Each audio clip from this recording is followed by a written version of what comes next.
Abril de 2017. Para muitos transeuntes aqui da Estação da Luz, um dia normal.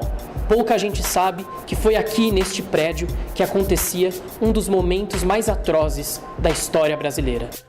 O Departamento de Ordem e Política Social, o DOPS, foi uma delegacia especializada em prender manifestantes contra os governos autoritários no Brasil, entre eles o de Getúlio Vargas e a ditadura militar. Foi durante o regime militar que esse espaço foi o local de maior perseguição à opinião política. A tortura, ela acontecia principalmente no começo da prisão, quer dizer, os primeiros meses da prisão tinha tortura e a tortura, você sabe, era uma política de Estado, né? Então todos, com muitas raras exceções, pessoas presas políticas não foram torturadas, né? E na verdade a tortura é brava, era brava porque envolvia tortura física, né? Paulada, pau de arara, choque elétrico, afogamento, e tortura psicológica também, que também tinha um caráter muito devastador. Eu, numa das celas que hoje é o Memorial da Resistência no DOPS, foi a primeira vez que eu vi uma pessoa morrendo, né? Então, para mim que tinha 21 anos na época, foi algo chocante que não sai da memória. Era uma pessoa que 30 e poucos anos, tinha sido preso porque panfletava na rua, levam ele para o DOPS, torturam ele muito, batem nele muito, e ele, quando volta à cela, ele está muito mal e a gente percebe que ele começa a urinar sangue. Então o que tinha acontecido é que ele sofria dos rins e o pessoal, os torturadores, nem se importaram e parece que bateram muito com um pau, né, no rim, e ele então passou mal, ele estava quase morrendo, chamamos os carcereiros e tal, ele foi retirado da cela, totalmente desfalecido, e no dia seguinte foi dada a notícia de que um corpo havia sido encontrado. Quer dizer, até hoje ele é dado como se ele tivesse se suicidado, quando na verdade ele morreu sob tortura.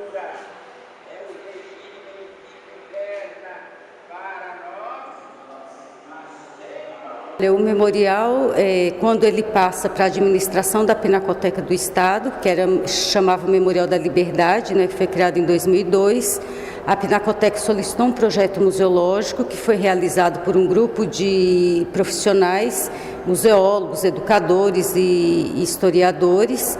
Fizeram um projeto museológico e apresentaram à Secretaria de Cultura.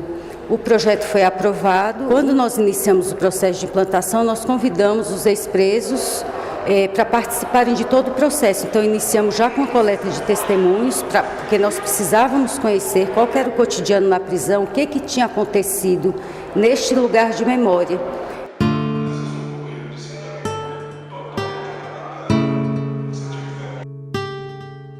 Eram presos gente de todas as camadas sociais, desde ricos jornalistas, empresários, artistas de cinema, intelectuais, teatro, estudantes, operários, camponeses. Eles prendiam todos aqueles que se opunham ao regime. Bastava você se opor, ou numa manifestação, se você falasse numa reunião e falasse que você era contra o regime, você era considerado um potencial terrorista.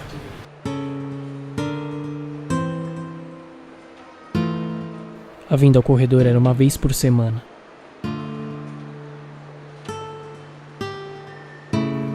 Por 1 hora.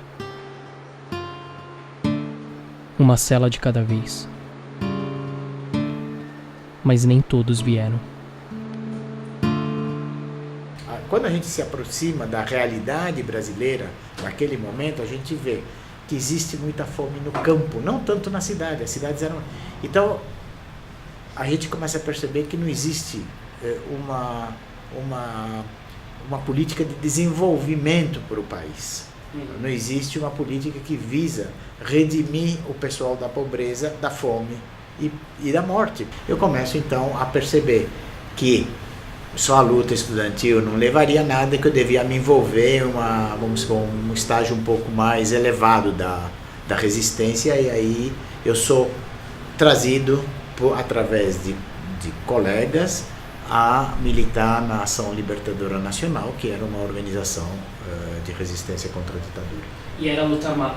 Era luta armada, sim. Nunca teve uma ditadura. Ditadura teve para quem era criminoso, assaltante, ladrão de banco, sequestrador e terrorista. Aí para esse pessoal foi ditadura sim. Que esse pessoal tem que ser tratado com ditadura. Terrorismo, quando as grandes ondas terroristas, tanto no passado como no presente, é o que aconteceu ontem na estação de metrô da Rússia, de São Petersburgo. Estoura uma bomba e não importa quem está no trem, morre 17 pessoas. Isso é terrorismo. O que nós fizemos foi pegar em armas, buscar recursos em bancos, quer dizer, assaltamos um banco, sim, porque é onde tinha o dinheiro para poder financiar a luta. Fizemos muita propaganda, o que a gente chamava na época de propaganda armada. Então, sequestra um caminhão de comida, leva para uma favela, distribui a comida, é armado, sim, mas não é terrorismo. Não estou matando ninguém, não estou matando população civil. Se houve mortes de militares em confrontos com as pessoas. Então, esse assunto de dizer que nós éramos terroristas, isso era a propaganda da época que o pessoal, hoje, tipo o Bolsonaro, né, eles divulgam porque eles são a favor de ter uma ditadura. Os que são a favor da ditadura sempre vão achar que nós fomos terroristas. Que é uma boa oportunidade do visitante ele ter contato, primeiro com informações transversais que ele tem da história republicana brasileira. Então, são informações, fatos, muitas fotografias, né, muitas imagens e textos, né, que ele pode ter mais esse contato. Mas o memorial é uma parte que tem toda uma informação, mas também tem toda uma coisa mais sensorial, que é justamente a voz dos protagonistas, né?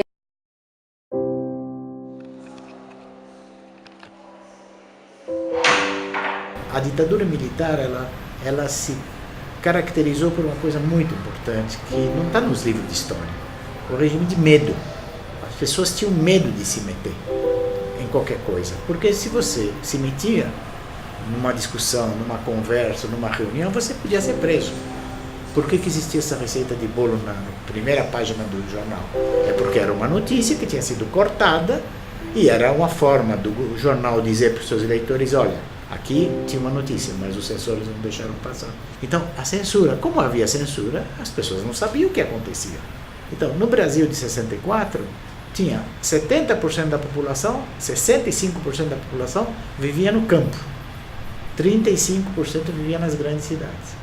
Hoje, 70% da população vive em cidades maiores de 500 mil habitantes. No campo tem muito menos gente do que tinha. Então, claro, na medida em que toda essa gente veio para as grandes cidades e não tem emprego, a violência aumenta.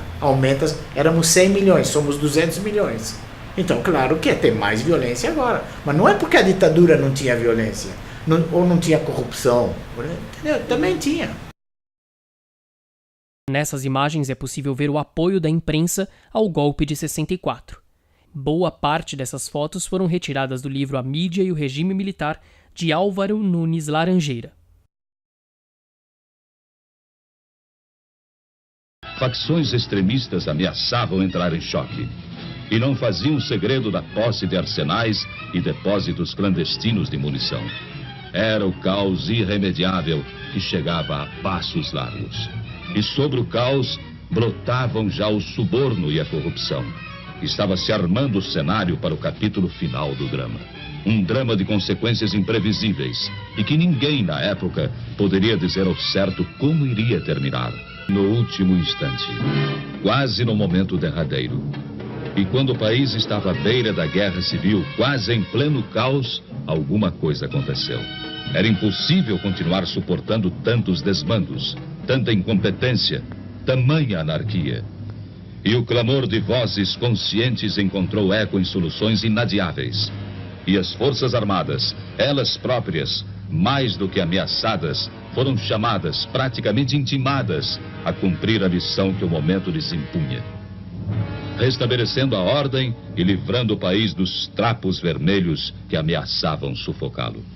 A ideia de que o golpe foi uma revolução foi patrocinada, né? Foi patrocinado pelos que quiseram fazer o golpe. O golpe não ocorreu de um dia para o outro porque um general levantou mal-humorado e deu golpe. O golpe foi uma consequência de atos que se remonta a 1955, quando ainda estava o Juscelino com a política desenvolvimentista dele, querendo criar a indústria nacional e sendo boicotado por interesses que não queriam.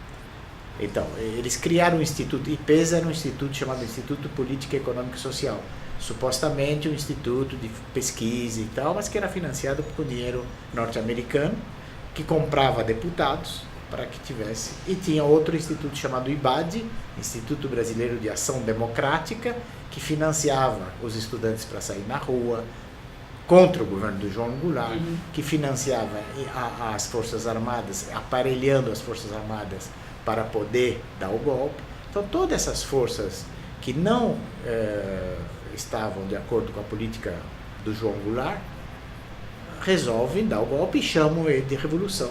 E a mídia, os grandes jornais apoiam, a igreja apoia num primeiro instante.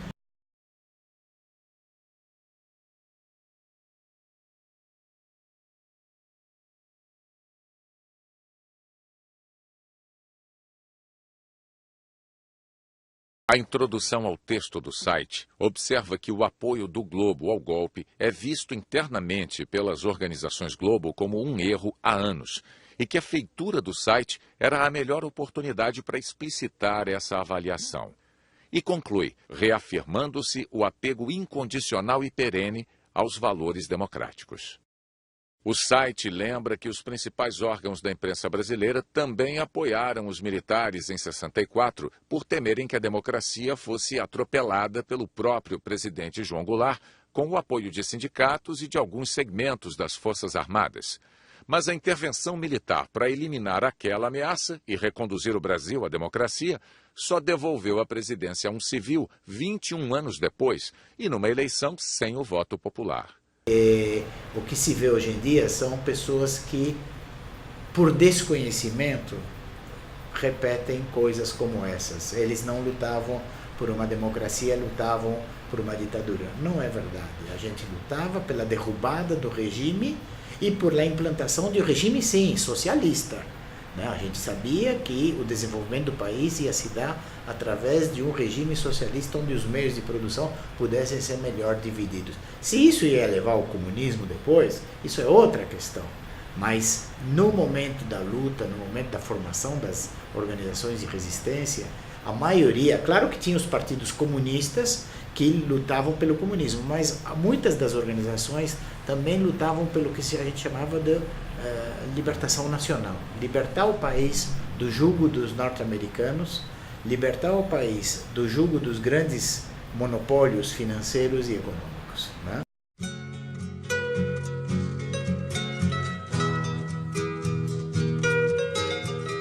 Se as vozes são silenciadas, se a dor não pode ser revelada, se a discordância é proibida, não confunda a reação dos oprimidos com a violência dos opressores. Se não desejamos a luta inexorável, o remédio é fortalecer a democracia. A democracia é o meio-termo. A democracia é o terceiro caminho. Se está doente pela corrupção e a demagogia, devemos tratá-la através do debate, da discussão coletiva, do poder que emana do povo. Nós é quem devemos escolher nosso futuro e ter sempre em mente uma alerta. Nós devemos ser a nossa própria cabeça. O caminho plural deve nortear nossas escolhas políticas e a noção de que dizer o que pensa, ofendendo o outro, não é liberdade, é fascismo. Viver um mundo desigual, sem olhar aos mais necessitados, sem respeitar as diferenças, querendo um mundo só para poucos, não é democracia, é prepotência.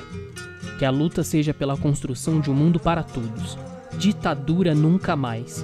Que daqui para frente, a única intervenção seja popular.